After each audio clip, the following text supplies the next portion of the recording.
Welcome back to VRT Commentary Rockstars. இன்னைக்கு நம்ம பார்க்க போறது Solo Leveling episode 3. Wake up to reality. Uchiha Sasuke. 俺は波風湊。内葉イタチ。渦巻ナルト。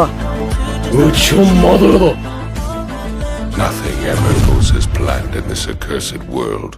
open பண்ண போன எபிசோட்ல எல்லா சிலைங்களும் சேர்ந்து நம்ம சங்க போட்டு தாறுமாற அடிச்சு கொள்ளுங்கள. அந்த சிலைங்களும் சங்க வெட்டி கொண்டுருங்க. ஆனா நம்ம பையன் போய் ஏதோ ஒரு நோட்டிபிகேஷன் வந்து அதுக்கு எஸ் கொடுத்த உடனே அடுத்த நிமிஷமே நம்ம ஹாஸ்பிட்டல்ல இருப்பான். நம்மளுக்குலாம் ஒண்ணுமே புரியல நம்ம எப்படிதான் ஹாஸ்பிட்டலுக்கு வந்தோம்னு. கைய பார்த்தா கை இருக்கு, காலை பார்த்தா கால் இருக்கு. அந்த சிலைங்க தான் கை காலெல்லாம் வெட்டிடுச்சுல. ஆனா எப்படி திரும்ப கை காலம் முளைச்சதுன்னு ஒண்ணுமே புரியாம ஒருவேளை இது கனவா இருக்குமோ அப்படின்னு நம்ம பையன் மண்டையை போட்டு குழப்பிக்கிட்டு இருப்பான். அப்ப திடீர்னு யாரோ கதவு திறந்து வர சவுண்டு. யாருன்னு பார்த்தா யாரோ 2 பேர் வருவாங்க. சங்கோ நீங்க எல்லாம் யாருன்னு கேட்பான். அதுக்கு அந்த முடிக்காரரும் என்னோட பேரு ஊ ஜின்சுல், நான் வந்து ஹண்டர் அசோசியேஷன் அல்பன்ஸ் டீமோட ஒரு மேனேஜரா இருக்கேன். பக்கத்துல இன்னொரு ஒயிட் கலர்ல முடி வச்சிருக்காங்க, அவன் பேர் வந்து கேங் டாசி. நம்ம வந்து மஞ்சள் முடிக்காரரை வந்து ஊனே கூப்பிடுவோம். அவர் வந்து ஹண்டர் அசோசியேஷன் டீம்ல வந்து ஒரு மேனேஜரா இருக்காருல, அதுக்கான கார்டு காட்டுவாரு. அதுக்கப்புறம் தான் என்ன விவரம் சொல்லுவாங்க. நம்ம சங் வந்து ஹாஸ்பிட்டல்ல 3 நாளா அன்கான்சியஸாவே இருக்கானா. நம்ம ஹீரோ பேர் வந்து சன் ஜின் ஊ தானே. பேசாம நான் அவனை சங்குன்னு கூப்பிடாம ஜின்னே கூப்பிடுறேன். ஜின் வந்து என்ன கேட்பானா, மிஸ்டர் சாங்கோ ஜோஹியமும் எப்படி இருக்காங்கன்னு கேட்பான். மிஸ்டர் சாங் வந்து அவரோட ஒரு கையை வந்து இழந்துட்டாராம். அதனால அவர் ஹண்டர்ல இருந்து ரிட்டையர் ஆக வாய்ப்பு இருக்கு. அது மட்டும் இல்லாம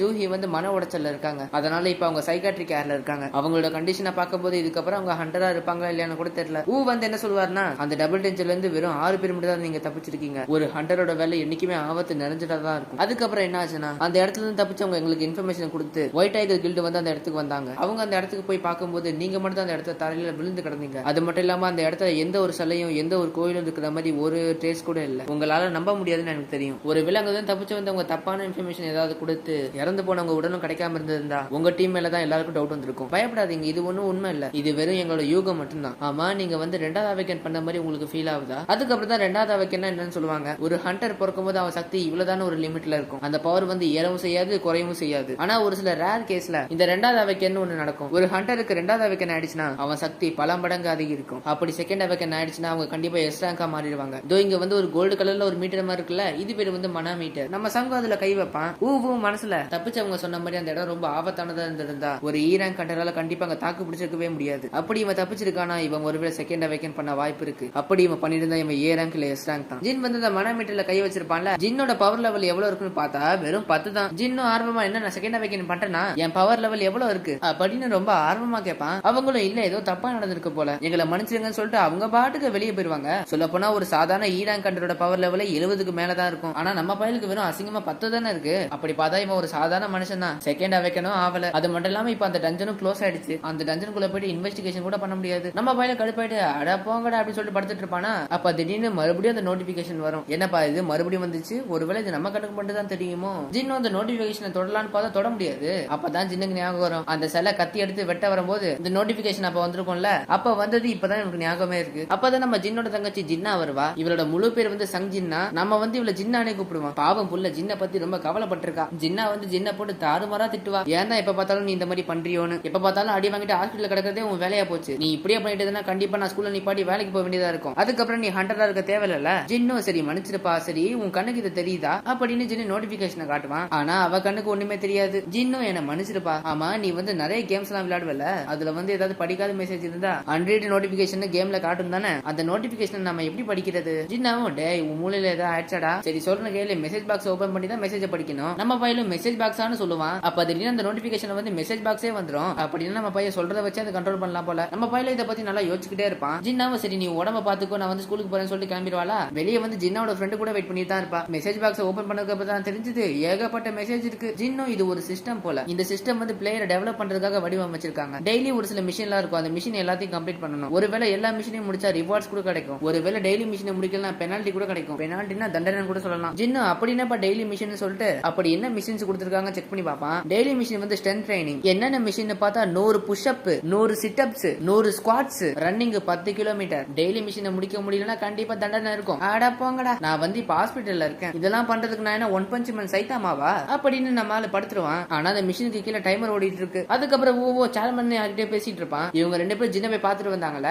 இவங்க நினைச்ச மாதிரி ஜின்னு ஒண்ணு செகண்ட் அவேக்கன் ஆகலையாம். ஆனா அவன் எப்படி தப்பிச்சான்னு தெரியல சொல்லிட்டு ரொம்ப குழப்பத்திலே இருப்பாங்க. அந்த சேர்மன் ரொம்ப குழப்பமாவே நல்ல வேலை இந்த டபுள் டென்ஷன் க்ளோஸ் ஆயிடுச்சு ஆயிடுச்சு, இல்லன்னா நிலைமை ரொம்ப மோசமா இருக்கும், இந்த கேஸை நம்ம ரொம்ப சீரியஸா எடுத்துக்கணும்னு சொல்லிட்டு அப்படியே போன் வச்சிருவாரு. அதுக்கப்புறம் கமாண்டரை காட்டுறாங்க. அவர் வந்து சாஹேவை கூப்பிட்டு நீங்க வந்து ஹண்டரோட இன்ஸ்ட்ரக்டரா இருங்கன்னு சொல்லிட்டு அந்த இன்ஸ்ட்ரக்டர் பொறுப்பை வந்து சாஹே கிட்ட கொடுப்பாரு. ஆனா சாஹே வந்து அந்த அளவுக்கு அவ்வளவு பெரிய பொறுப்புல எடுக்க முடியாதுன்னு சொல்லிட்டு ரொம்ப ரொம்ப திணறுவாங்க. கமாண்டரும் அதெல்லாம் ஒண்ணு இல்ல, நீங்க ரொம்ப நர்வஸ் ஆகாதீங்க, நீங்க வழக்கப்போல டஞ்சனுக்குள்ள போய் சண்டை போடலாம், உங்களை பார்த்து ஒரு சில பேர் கத்துக்க போறாங்க, அவ்வளவுதான், இதுல ஒண்ணும் அவ்வளவு பெரிய பொறுப்பெல்லாம் இல்ல. அதுக்கப்புறம் சிட்டில ஏதோ ஒரு இடத்துல காட்டுறாங்க. அந்த இடத்துல பார்த்தா திடீர்னு ஒரு டஞ்சன் கேட் உருவாக்கிடுச்சு. அதுக்கப்புறம் நம்ம ஜின்ன காட்டுறாங்க. அவனை பார்த்தா தூங்கிட்டு இருப்பான். அப்ப திடீர்னு அந்த டெய்லி மிஷின் நோட்டிபிகேஷன் வருமா, நம்ம பையன் எந்த ஒரு டெய்லி மிஷினும் முடிக்கல, டைமுக்குள்ள டெய்லி மிஷினை முடிக்காததால மிஷின் வந்து ஃபெயில் ஆயிடுச்சு. அதுக்காக தண்டனையும் வழங்கப்படுகிறது. அதுக்கப்புறம் நம்மளால பார்த்தா ஏதோ ஒரு பாலைவனத்துல வந்து டெலிபோர்ட் ஆயிருப்பான். ஓ மை காட், நான் இப்ப எங்க இருக்கேன், நான் ஹாஸ்பிட்டல்ல தானே இருந்தேன். அப்ப திடீர்னு மண்ணுக்குள்ள வந்து ஜின்ன நோக்கி ஒரு பெரிய புழு வருது. அதுக்கப்புறம் சிஸ்டம் ஷோ ஆகி நீங்க வந்து டெய்லி மிஷின் முடிக்காததால இதுதான் உங்க பெனால்டி, நீங்க இந்த இடத்துல 4 மணி நேரத்துக்கு உயிரோட இருக்குன்றதுதான் மிஷினே. அதாவது ஜின்னு வந்து இப்ப இந்த இடத்துல 4 மணி நேரம் உயிரோட இருக்கணும். அங்க வேலை செய்யற நர்ஸ் ஜின்னோட ரூமுக்கு வந்து பாப்பாங்க. பார்த்தா ஜின்ன காணும். நம்ம பையன் பாவம் தெரிச்சடிச்சு ஓடிட்டு இருப்பான். அந்த பெரிய புழுவும் இவன் அட்டாக் பண்ண ஃபாலோ பண்ணிக்கிட்டே இருக்கும். இந்த ஒரு புழு பார்த்தாது இன்னொரு புழு வேற இவன் அட்டாக் பண்ண இன்னும் பயங்கர வேகமா ஓடி வரும். சிஸ்டம்ல பார்த்தா இன்னும் 2 மணி நேரம் இவன் உயிரோட இருக்கணும். ஐயோ இன்னும் 2 மணி நேரம் இருக்கா,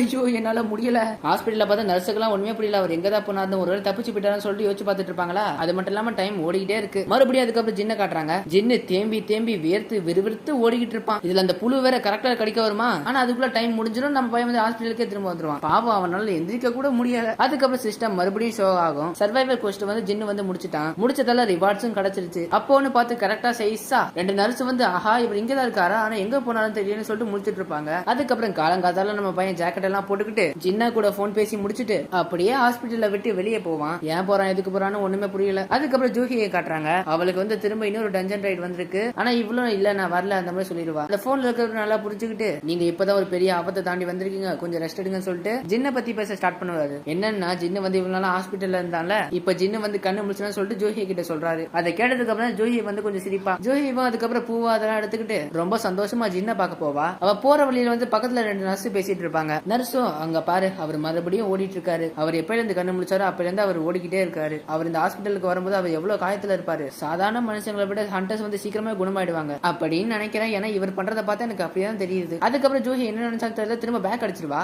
அதாவது ஜின்ன பார்க்காமலே போயிடுவா. அதுக்கப்புறம் நம்ம பையில பார்த்தா நல்லா ஓடிட்டு பெஞ்சில உட்காந்து ரெஸ்ட் எடுப்பான். இப்பதான் புரியுது நம்ம பையன் வந்து டெய்லி மிஷின் முடிச்சிட்டு இருக்கான். எனக்கு சுயநலவு வந்து 4 நாள் ஆச்சு. இந்த 4 நாட்கள்ல நான் தெரிஞ்சுக்கிட்ட விஷயம் என்னன்னா இந்த சிஸ்டம் ஒண்ணு என்னோட கற்பனை இல்ல. நான் டெய்லி மிஷின் முடிக்கும் போது எனக்கு 3 வகையான ரிவார்ட்ஸ் கிடைக்குது. முதல் ரிவார்ட் வந்து ஃபுல் ரிகவரி. ஃபுல் ரிகவரினா உடம்பு டயர்டா இருந்திருக்குள்ள திரும்ப புத்துணர்ச்சி ஆக்குறது. அதுக்கப்புறம் 2வது எபிலிட்டி பாயிண்ட்ஸ். இந்த எபிலிட்டி பாயிண்ட்ஸ் வச்சு நான் எந்த திறமையை தேர்ந்தெடுக்கிறனோ இந்த எபிலிட்டி பாயிண்ட்ஸ் நான் அந்த திறமைக்கு கொடுக்கலாம். நான் இப்போதைக்கு என் எபிலிட்டி பாயிண்ட்ஸ் வந்து நான் ஸ்ட்ரென்த்துக்கு கொடுக்குறேன். ஏன்னா ஸ்ட்ரென்த் அதிகப்படுத்தினாதான் என்னால பவர்ஃபுல்லா மாற முடியும். முன்ன விட இப்ப நான் பலசாலியாட்டேன்னு என்னால உறுதியா சொல்ல முடியும். சொல்ல போனா இந்த சிஸ்டம் பார்க்க அப்படியே கேம் மாதிரி இருக்கு அப்படின்னு சொல்லிட்டு நம்மளால தனியா சிரிச்சுக்கிட்டு இருப்பான். இவன் தனியா சிரிக்கிறத பார்த்து எல்லாரையும் பார்த்துட்டு இருப்பாங்க. அதுக்கப்புறம் கடைசியா 3வது ரிவார்ட் ரேண்டம் லூட் பாக்ஸ். அந்த பாக்ஸை ஓபன் பண்ணி பார்த்தா அட ஆத்தா அதுல ஏதோ ஒரு சாவி இருக்கும். அதுவும் வித்தியாசமான சாவியா இருக்கும். இதுக்கு முன்னாடி நம்ம பைலுக்கு வந்து தேவையில்லாத ஒரு பொருட்கள் தான் கிஃப்ட் பாக்ஸ்ல கிடைச்சிருக்கும். ஆனா இந்த வாட்டி வித்தியாசமா ஒரு கீ கிடைச்சிருக்கு. இந்த கீ எதுக்கானதுன்னு பார்த்தா இது வந்து ஒரு டஞ்சனை ஓபன் பண்றதுக்கான கீ. இது வரைக்கும் நடந்ததை வச்சு பார்க்கும்போது இது கண்டிப்பா என்ன பலசாலியாக்கும் தோணுது. ஜின்னோட அம்மாக்கு என்ன ஆச்சுன்னா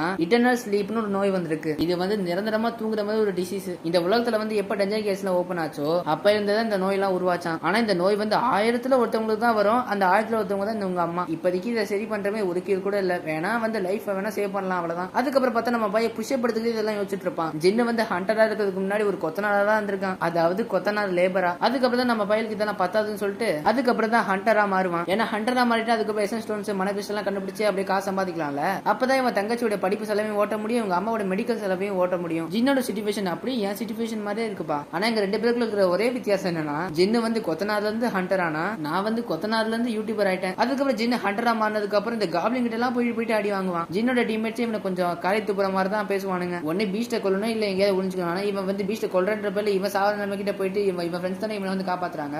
ஜின்னும் அப்ப மன்னிச்சிடுங்கன்னு சொல்லிட்டு அப்படி இருப்பான். அது எல்லாத்தையுமே ஜின்னு நினைச்சு பார்த்துட்டு இனிமே என்னோட எபிலிட்டி பாயிண்ட்ஸ் வந்து நான் ஸ்ட்ரென்த்துக்கு தான் யூஸ் பண்ணுவேன் அப்படின்னு அவன் ஸ்ட்ரென்த் இன்க்ரீஸ் பண்ணிட்டு ஆப்பிள் உடச்சிருவான். அதுக்கப்புறம் ஒரு மெட்ரோ ஸ்டேஷனுக்கு முன்னாடி நின்னுக்கிட்டு நல்லா தைரியத்தை வளர்த்துக்கிட்டு அந்த சாவி எடுத்து அந்த ஸ்டேஷனுக்கு முன்னாடி இருக்கிற லாக்கை வந்து ஓபன் பண்ணுவான். அப்ப ஒரு திருவின உடனே ஒரு டஞ்சன் கேட்டே ஓபன் ஆயிடும். ஆனா இந்த கேட்டு வந்து கொஞ்சம் வித்தியாசமான கேட்டா இருக்கும். ஜின்னும் தைரியத்தை வளர்த்துக்கிட்டு என்னால முடியும்னு சொல்லிட்டு அந்த டஞ்சன் கேட்டுக்குள்ள போவான். உள்ள போய் பார்த்தா அப்படியே ஸ்டேஷன் மாதிரி தான் இருக்கும். அதுக்கப்புறம் திடீர்னு அந்த கேட்டு மூட போகுதுன்னு சொல்லிட்டு நோட்டிபிகேஷன் வருமா. அதுக்கப்புறம் வெளியே போகவே முடியாத மாதிரி கேட்டு க்ளோஸ் ஆயிரும். ஆனா மத்தவங்க ஈஸியா ஜாலியா அசால்ட்டா போவானுங்க. ஏன்னா இந்த டஞ்சன் கேட் வந்து இப்ப வேற ஒரு டிமென்ஷன்ல இருக்கு. ஒரே இடம் வேற டிமென்ஷன். இப்ப போனாலே ஒரு பொண்ணு அவ வந்து ஒரிஜினல் டிமென்ஷன். இப்ப நம்ம பையன் வேற டிமென்ஷன்ல இருக்கான். அதனால அவ கண்ணுக்கு தெரியுது. ஜின்னும் சரி வெளியே வெளியே தப்பிச்சும் போக முடியாது. அதனால நம்ம கண்டிப்பா இங்க ஜெயிச்சுட்டு தான் போகணும், வேற வழியே இல்ல. ஆனா உள்ள போனதுக்கு அப்புறம் தான் கொஞ்சம் பயப்படவே செய்வான். ஏன்னா இவன் ஈராங்கு பீஸ்ட் சாவடி வாங்குவான். இப்ப வேற தனியா ஒரு டென்ஷனுக்கு வேற வந்திருக்கானா, அதுவும் தனியா. என் ஃப்ரெண்ட்ஸ் இப்ப வேற யாருமே இல்ல. தனி ஒரு ஆளாவே என்னால அந்த பாஸை கொல்ல முடியுமா? இந்த டென்ஷனோட பாஸை கொன்னாதான் என்னால வெளியே போக முடியும். அது வரைக்கும் இந்த கேட் வந்து சீல தான் இருக்கும். அதனால இப்ப எனக்கு வேற வழியே இல்ல. நான் தனி ஒரு ஆளாவே இந்த டென்ஷனோட பாஸை கொன்னே ஆகணும். அதுக்கப்புறம் சின்ன கத்தி எடுத்துக்கிட்டு கொஞ்சம் பயந்துகிட்டே போயிட்டு இருப்பான். இவன் வெளியே இருந்த போது இந்த கொஞ்சம் நம்பிக்கை இப்ப கொஞ்சம் கொஞ்சமா குறைஞ்சுகிட்டு இருக்கான். அப்ப திடீர்னு 3 காப்ளின் பீஸ்ட் இறங்குங்க. இந்த காப்ளின் பீஸ்ட பார்த்தோன்னே நம்ம பயலுக்கு அந்த நாள் ஞாபகம். ஏன்னா இந்த பீஸ்டுங்க கிட்ட தானே அவன் சாவடி வாங்கிட்டே இருப்பான். அதுக்கப்புறம் இந்த 3 காப்ளின் பீஸ்ட் நம்ம சின்ன போட்டு சாவடி அடிக்க வருங்க. நம்ம பையன் கத்தியை வச்சுட்டு எப்படி அப்படி இப்படின்னு சொல்லி தடுத்துக்கிட்டே இருப்பான் கத்தியை வச்சுக்கிட்டு. ஆனா அதிகபட்சம் டிஃபென்ஸ் மட்டும் தான் பண்ணிட்டு இருப்பான். அதுக்கு நான் பிளான் போட்ட மாதிரி 3 பவர்ல தான் அடிக்க வருங்க.